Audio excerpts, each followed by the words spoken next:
Sobat BLUD, kembali lagi bersama kami Konsultan Sinkor BLUD.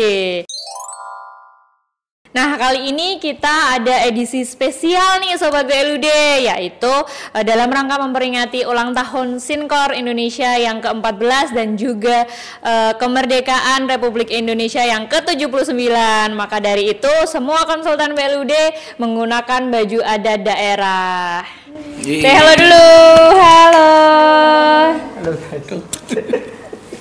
Oke, baik. Tidak perlu berlama-lama lagi ya Sobat BLUD, karena kita sudah kenal nih dengan Bapak kita, Bapak Niza Wibianatito selaku konsultan senior, pakar BLUD dan juga tenaga ahli dari Sinkor BLUD.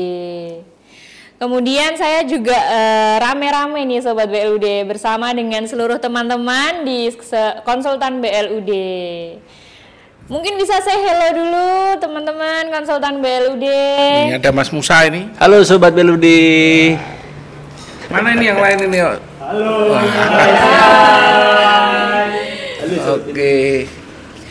Seru nih Mbak Nurma ini ya. Betul. Jadi, Pak Tito. Memang dalam rangka ulang tahun Sinkor Indonesia ke-14 dan kebetulan juga Dirgahayu Republik Indonesia ke-79 ini. Betul. Makanya kita menggunakan baju adat.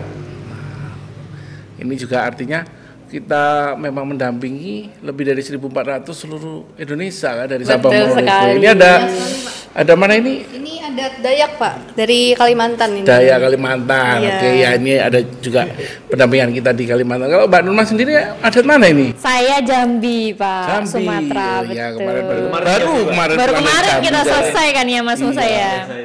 Kemudian ini ada Mbak Alma ini, adat mana ini? Saya Batak, Sumatera juga. Oh Sumatera, banyak kita pendampingan di Sumatera di 50 kota dan lain sebagainya, itu Medan. Oke, terus Mas Musa ini mana nih Mas Musa? Bali Pak. Bali, oh ya ada di Gianyar kita. Kita ke Bali Pak? Tanggal 4 Mas kita ke Bali, nanti kita pendampingan di Gianyar. Oke. Kemudian mana lagi? Nah ini yang unik ini Mas Angga ini. Dari Papua Pak. Papua, Puncak Jaya ini.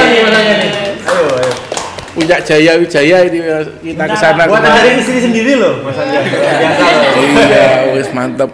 Wah, yang ujung sana itu nggak kedinginan tuh Mas Rivaldi itu. Dari mana itu Mas Rivaldi itu? Dari Dayak Kalimantan nih Pak. Oh, Dayak Kalimantan juga ya, versi cowoknya ya. Sama ada teman-teman yang lain ini Jawa kalau nggak salah ya, Jawa mana? Ada Jawa juga, ada Bali juga. Ya dong, karena kita kan di Jawa. Betul. Oke gitu. Jadi kita mau apa ini? Bahas apa? Jadi karena kalau tidak salah ada beberapa pertanyaan ya di sharing-sharing session kemarin yang mungkin belum sempat sekali. terjawab ya Pak Nurma ya. Betul sekali Pak. Jadi ada beberapa pertanyaan nih dari sobat-sobat BLUD yang belum sempat nih kita jawab. Mohon maaf sekali. Nah kali ini kita khusus menghadirkan seluruh konsultan BLUD semua ini Pak Tito. Tim kita jadi, ini. Jadi full tim untuk mencoba untuk menjawab pertanyaan-pertanyaan dari sobat BLUD semuanya. Iya, ini nanti kita coba edisi khusus ini. Oh, saya malah belum memperkenalkan ini. Dari mana ini? Oh iya. Ini kayak Dari mana mana? ini Koboy kira-kira ini? Waduh. Dari NTT. Dari NTT. Kita juga ada di NTT ya, di Kupang. Kemarin kan sama Mas Musa juga ada ke sana. Iya, Kupang Pak kita. Iya, oke.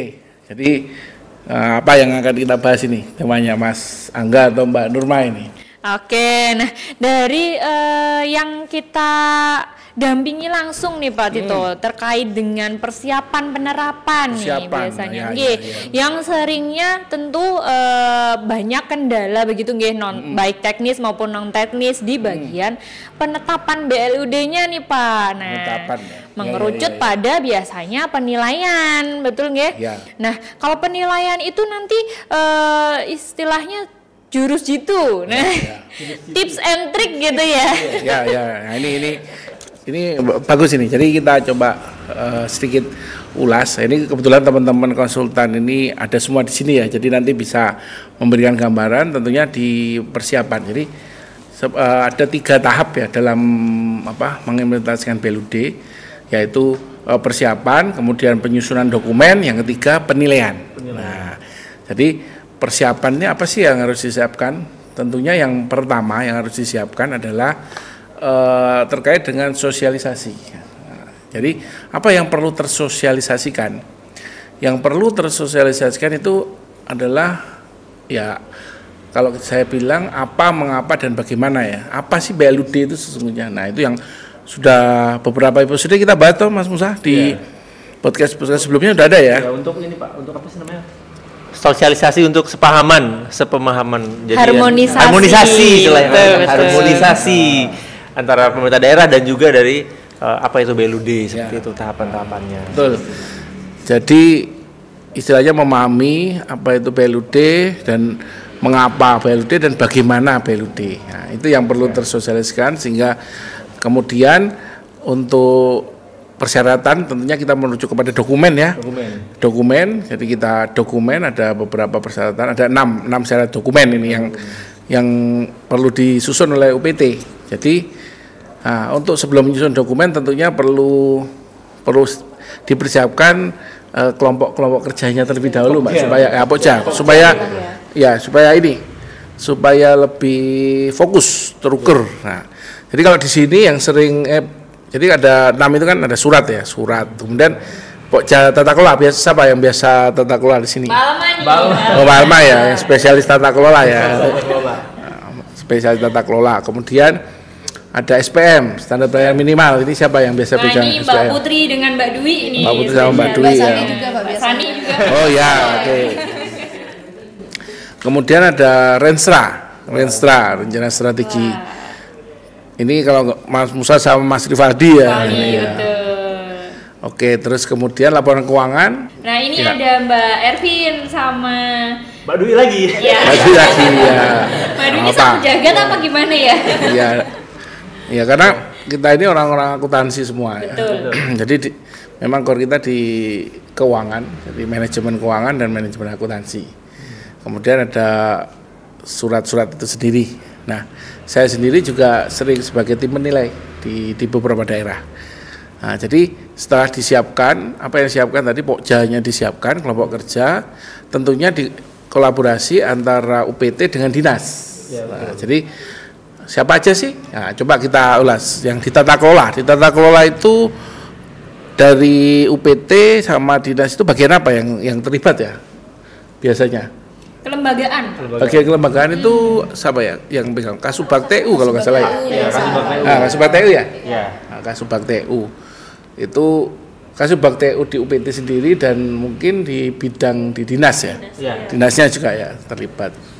Itu tata kelola sehingga bisa mempercepat karena metode yang kita gunakan itu kan ada 3 ya, observasi, pengumpulan data dan wawancara. Betul. Sehingga metode yang kita gunakan itu tentunya terkait dengan respondennya Mas Musa. Nah, kalau respondennya sesuai dengan apa yang mereka memiliki data itu akan cepat. Lebih cepat jadi. Jadi triknya di situ. Tapi kalau kita salah wawancara, salah orang, nggak ada data, nggak punya data ya lama ya biasanya ya. Nah itu. Kelar nanti Pak. Nah, iya makanya. Jadi ya triknya tadi kalau ditanya oleh teman-teman itu satu ya membentuk pokja dengan bagian yang sesuai. Ya, responden kalau saya bilang responden yang sesuai dengan apa yang akan dihasilkan di dokumen tersebut. Nah, jadi kalau tata kelola tadi Kasubag TU karena masalah kelembagaan dan sebagainya. Kemudian di SPM nih. Nah, SPM standar pelayanan minimal. Itu dari UPT biasanya siapa yang terlibat? Bagian teknis Pak biasanya. Bagian teknis. Betul. Jadi bagian teknis ya. Jadi dia yang pelaksana teknisnya. Kemudian kalau di dinas sama juga bagian kepala bidang teknisnya. Kepala bidang teknis ya. Jadi karena isi standar pelayanan minimal itu terkait dengan kontrak kinerja lah istilahnya. Betul. Kontrak kinerja indikator-indikator yang harus dicapai dilayani secara minimal ke masyarakat nantinya. Betul. Nah itu kemudian Renstra ini Mas Musa. Nah, Renstra siapa ini? Kepalanya langsung nggak kalau Renstra Pak, langsung kepala PT. Iya.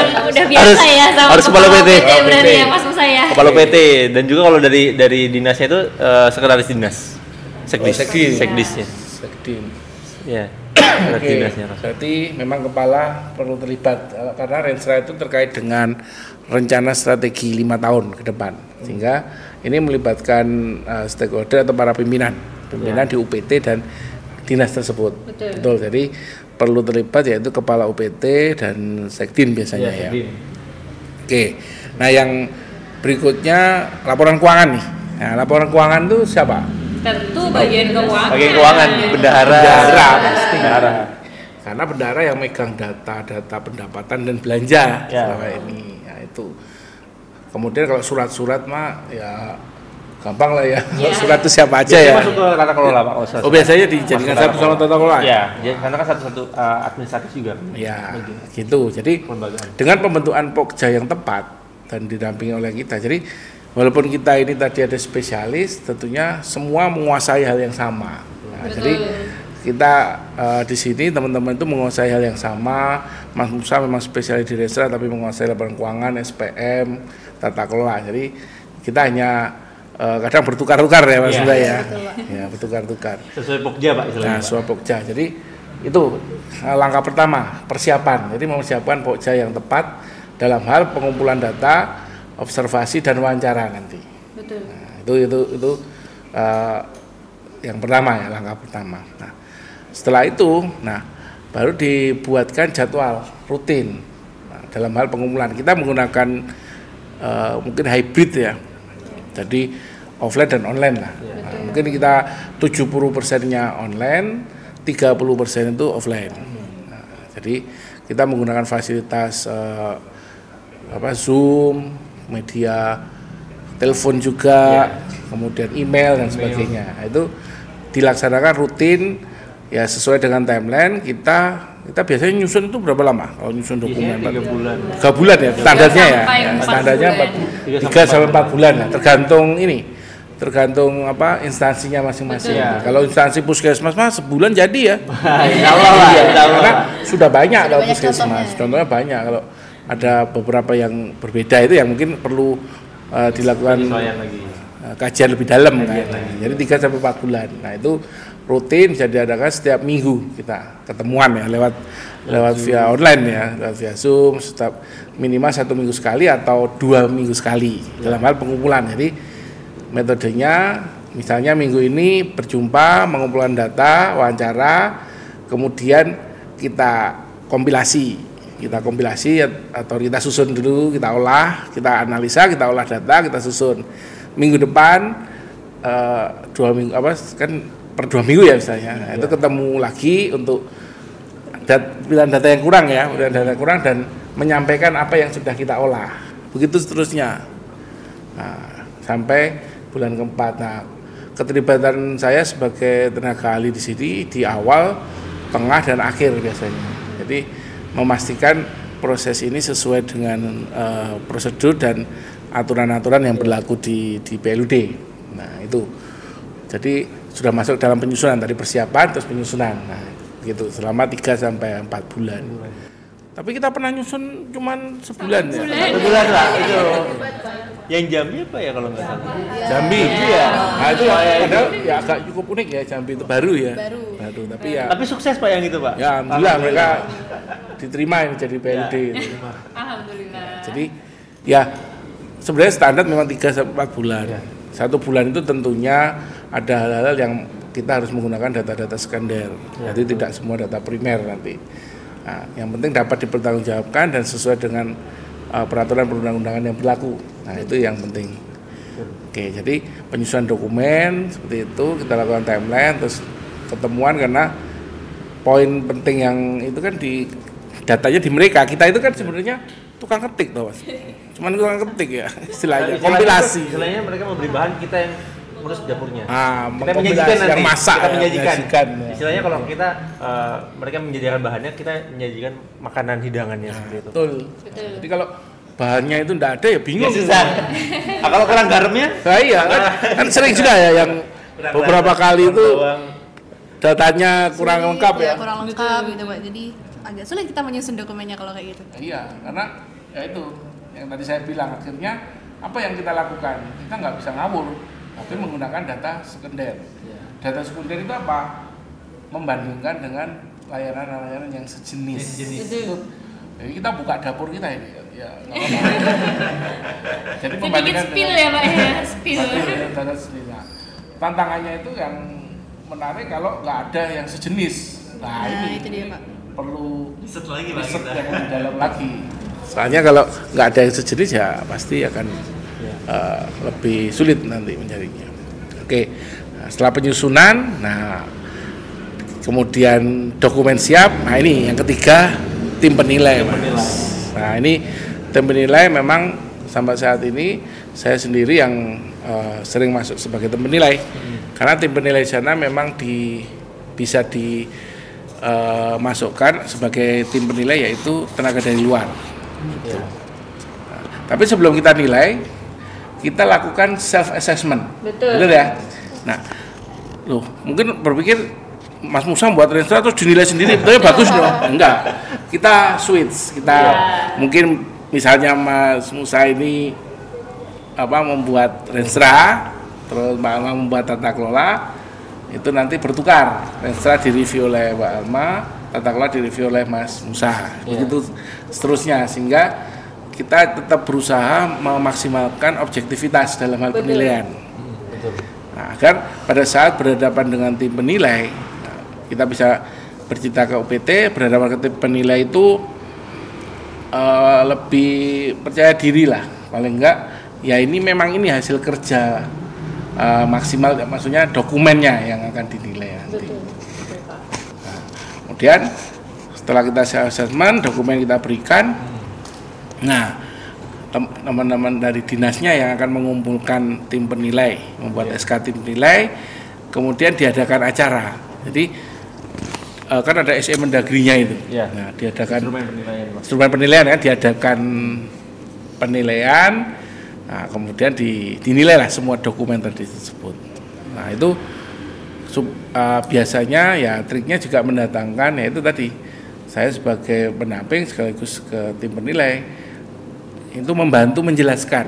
Nah, jadi kayak kalau kuliah itu pendadaran itu loh. Jadi kan ya pendadaran itu kan diuji oleh penguji dan didampingi oleh dosen pendamping. Nah saya itu mendampingi UPT, sehingga kalau ditanya dapat membantu mengarahkan gitu. Jadi metodenya itu kayak ujian skripsi, ujian tesis. Ada dosen pembimbingnya. Iya, jadi bisa lebih maksimal karena poin penting dalam BLUD ini bukan hanya di penilaian, tapi implementasi itu loh. Ya, betul. Karena nggak jarang yang sudah BLUD tapi dianggap nggak jalan. Nah itu yang memang lebih penting dipikirkan. Jadi dalam menyusun dokumen dan mempersiapkan sehingga tim penilai itulah yang perlu disosialisasikan, tadi bahasanya diharmonisasi dulu. Ya, betul. Itu Mbak Nurma, jadi itu tips and triknya supaya bisa lebih cepat. Makanya kita ini harus berbentuk tim karena untuk mempercepat ya harus tim ya maksud saya. Ya, harus ada pekerjanya Pak. Gitu. Itulah yang kita kerjakan sehingga capaian kita di 14 tahun Sinkor, nah, khususnya kalau BLUD di sudah 1.400, yaitu karena kita punya tim yang solid, yang menguasai dokumen, sekaligus implementasi pola pengelolaan keuangannya. Ya, itu yang bisa kita sampaikan ke teman-teman, khususnya yang belum menerapkan BLUD. Nanti bisa komunikasi sama dengan kita ya. Ya istilahnya konsultasi dulu, begitu boleh. Kita itu juga enggak ya berarti ini ya. Iya betul. Kita juga menyediakan konsultasi gratis untuk permasalahan BLUD di web blud.co.id. Jadi silahkan nanti ada link WA-nya, nanti akan tersambung langsung dengan kami. Oke, mungkin gitu ya Pak ya untuk tips and triknya. Iya. Nah mungkin dari teman-teman yang lain nih konsultan ada yang ingin menyampaikan pengalaman atau yang lainnya begitu, monggo. Oh ya, ini Pak. Izin ya saya dulu ya Pak Bia. Ini karena ada beberapa pengalaman yang pernah saya dapatkan dari case-case yang klien sering tanyakan ke saya. Soalnya kan saya di bagian partner sini, garda depan menampung kendala-kendala yang dialami dari klien. Nah, ini dari beberapa kendala-kendala yang saya terima itu yang paling banyak terkait penyusunan laporan keuangan Pak. Jadi masih banyak saat ini instansi-instansi UPT BLUD yang belum menggunakan aplikasi laporan keuangan gitu. Mungkin dari konsultan nih ada saran atau tips terkait untuk penyusunan laporan keuangan gitu. Oke, mungkin kalau laporan keuangan ini tadi siapa ya, Mbak Dwi ya? Ya langsung aja lah. Nanti langsung aja Mbak Dwi. Gimana Mbak Dwi pengalamannya? Oke, baik. Kalau untuk laporan keuangan pra BLUD ya teman-teman. Jadi di sini nanti teman-teman ataupun instansi yang mau menerapkan BLUD nggak perlu khawatir lagi dengan pendampingan dengan kita, karena kita di sini nanti akan insya Allah memudahkan teman-teman yang akan menerapkan BLUD, karena di sini kita menyediakan aplikasi sistem yang mana nanti memudahkan teman-teman untuk penyusunan dokumen laporan keuangan, Mas Angga, seperti itu. Jadi nanti bisa mempersingkat waktunya dan mungkin akan mengurangi kesalahan ya, human error yang mana biasanya itu terjadi pada manusia. Nah, kita antisipasi dengan menggunakan sistem untuk bisa menjadi dokumen laporan keuangan seperti itu, Mas Angga. Oke, berarti memang saat ini di Singgor Blood sudah berpengalaman sekali ya melihat dari kendala-kendala. Jadi kita memberikan solusi-solusi untuk membantu terkait instansi dalam penerapan Blood gitu ya. Salah satunya kita berinovasi mengembangkan sistem penyusunan laporan keuangan ya. Oke, itu yang disebut Singgor BLUD ya, Pak ya? Itu ada, jadi ada dua memang. Oke. Jadi untuk pra-Blood dan pasca-Blood. Oke. Jadi pra-nya pun kita pakai menggunakan aplikasi supaya mempercepat. Jadi pra dan pasca. Nah, jadi ada dua aplikasi yang bisa digunakan sama klien ya Pak ya untuk membantu penyusunan laporan keuangan. Oke, siap. Oke, jadi yang perlu digarisbawahi ini Mas Angga, sering sekali kita juga menemukan nih, Singgor itu perusahaan teknologi, ya betul gitu ya. Kita punya aplikasi, ya betul gitu. Tapi kita tidak menjual aplikasi, itu yang seringnya kita dapatkan ya Mas Angga ya. Benar. Nah, jadi memang kita itu core-nya di pendampingan begitu. Jadi walaupun ada aplikasi itu sebagai tools untuk mempermudah klien dalam proses implementasi BLUD, atau tadi kan ada dua ya, pra dan juga pasca. Jadi tetap core kita tetap pendampingan gitu. Oke, mungkin ada lagi nih dari teman-teman yang mau menyampaikan pengalamannya begitu. Apa Mbak Putri? Pengalaman. Oke, mungkin tadi kan sudah dibahas sedikit ya. Kita ada sistem yang untuk pasca nih, Mbak. Nah, kebetulan di sini kita ada konsultan yang memang mendampingi untuk pasca.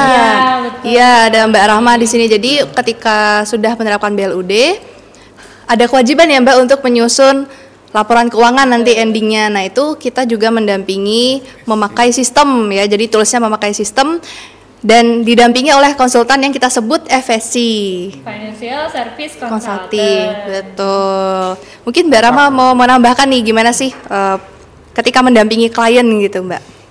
Nah, baik. Untuk FSC sendiri di sini kami berfokus untuk mendampingi klien terkait dengan kendala-kendala yang dihadapi mungkin ketika penginputan pada sistem kami. Nah, dari FSC sendiri kami menyediakan pelayanan untuk mendampingi kendala-kendala yang dihadapi oleh klien terkait dengan penginputan pada sistem seperti itu. Oke, baik. Nah, jadi Financial Service Consulting. Iya, Financial Service Jadi Consulting. ngedampingin untuk inputnya juga. Betul. Kemudian laporan nanti seperti apa gitu ya? Kan laporan itu banyak itu ya, Betul, dari RBA, betul. peratausahaan, akuntansi. Nah, itu akuntansi itu. Ya, kebetulan di akuntansi juga kan ada 5 laporan itu ya Mbak kalau nggak salah. Kalau tidak salah ya, itu kan juga perlu dibantu juga karena kan nggak semua klien itu punya bagian keuangan gitu. Jadi kan Ada 7 Mas Musa. ada 7 ya malah ya. 7. bukan 5, Dan ada kita ada semua kan ternyata. Iya dong, udah ada lengkap semua. kalau Dan kita itu ya. sudah terintegrasi dari mulai dari perencanaan bahkan sampai Laporan penatausahaan. keuangan. Ya, penatausahaan keuangan seperti itu. Betul. Oke, mungkin itu ya dari Financial Service Consultant. Jadi kita mulai dari pra dulu, kemudian pasca, lalu implementasi keuangannya sudah lengkap gitu ya.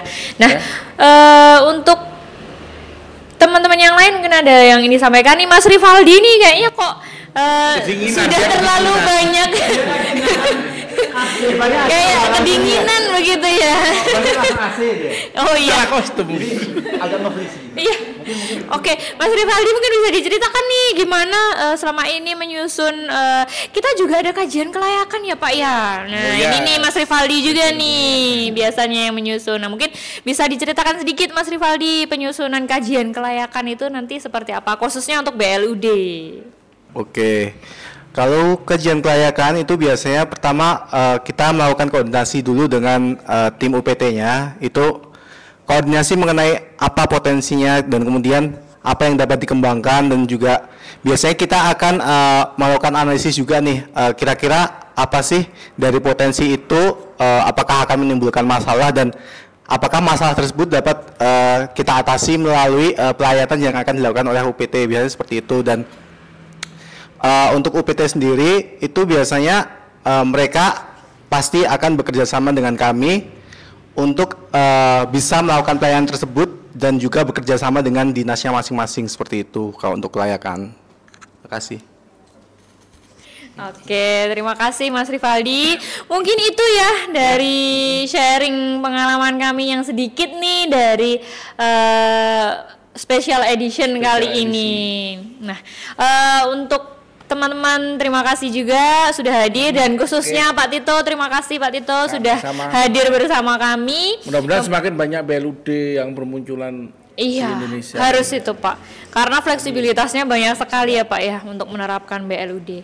Nah baik teman-teman dan juga sobat BLUD, mungkin cukup sekian video dari kami untuk special edition kali ini. Jangan lupa follow dan subscribe sosial media kami di Instagram sinkor.blud, kemudian YouTube blud.co.id, dan jangan lupa juga berkunjung di website kami untuk sobat BLUD yang ingin mengetahui informasi lebih dalam terkait dengan BLUD atau konsultasi secara gratis, boleh nanti berkunjung di web kami dan bisa menghubungi langsung di WA atau nomor yang tertera di web blud.co.id. Oke, mungkin itu saja sobat BLUD dari kami. Mungkin kalau ada kesalahan kami mohon maaf. Terima kasih, selamat menyaksikan untuk video podcast-podcast selanjutnya dari kami. Salam BLUD.